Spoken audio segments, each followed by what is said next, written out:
Hello and welcome to java9s.com. I'm Srinivas. In this session, I'm going to give an introduction to Java Enterprise Edition. We're going to see how enterprise applications work and how JE or J2EE components help to build enterprise applications. Java is everywhere. We can find Java in mobile phones, bullet trains, banks. Because of its simple programming model and portability, Java has become preferred programming language. Some of its mission-critical projects like controlling the Mars rover remotely is developed in Java. Java has very efficient multi-threaded and network-based code. This has paved way for using Java in developing enterprise applications. Let us discuss about the PC based or standalone based applications. If you walk into some of the independently run stores, you can find that a PC being used in the billing section. This PC helps the store owner to keep track of the inventory and also helps for his accounting purposes. Here, both the application and database are present in one PC. In this kind of stores, there's no need to connect to any remote servers for the data transfer. So this kind of single or PC based applications are helpful for small businesses only. But if you consider the supermarkets or a chain of retail stores, this kind of standalone applications will not help. They need to be connected to a central server to transfer the information about the inventory and the sales that have happened on a day. The server might in turn look out for the inventory and place the orders with the distributors to procure the goods and send them to the retail stores back. This helps them to ensure that the products are always available in the stores. This can also help keep track of the sales from a centralized location.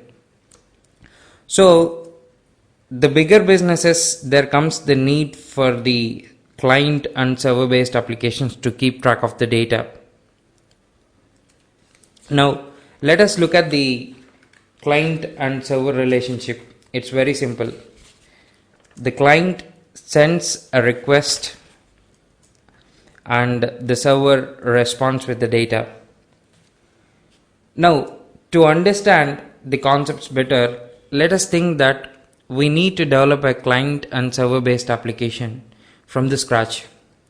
What a developer should do. First, we need to write the networking code to transmit the data between the client and server.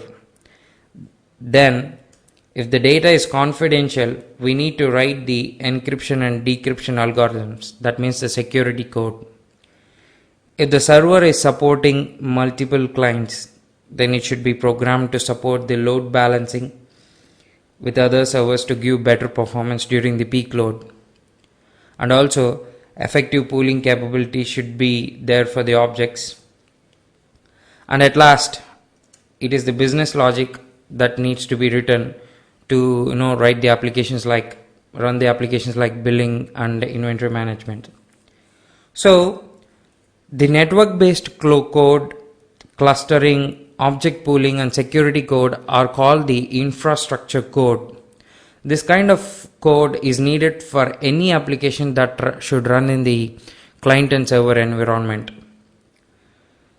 Sun Microsystem identified this common requirement and introduced an JSR in 1999 to standardize the development of the containers, which has this kind of infrastructure code to support the enterprise applications that run in the client and server environment.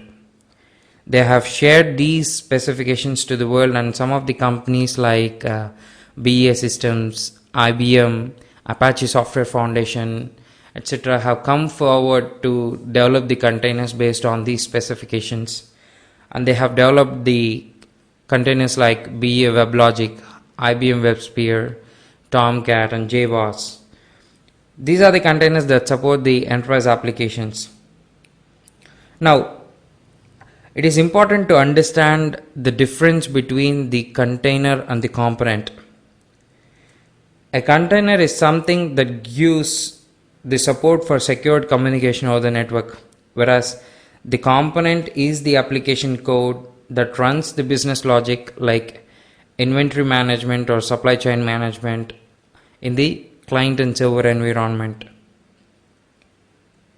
So if you see here, the container gives features like networking, efficient multi-threading, connection pooling, clustering, security, high performance and high availability.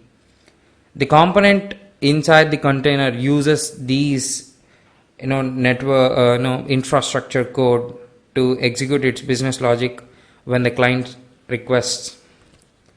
So to say, the container and component relationship is like fish and a fish tank.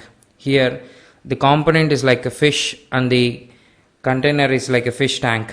Without the container, the component will not be able to cater to the client requests.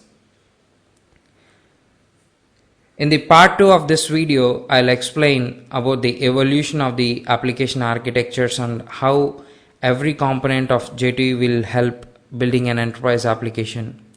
Stay back and watch part 2 of the J2E introduction.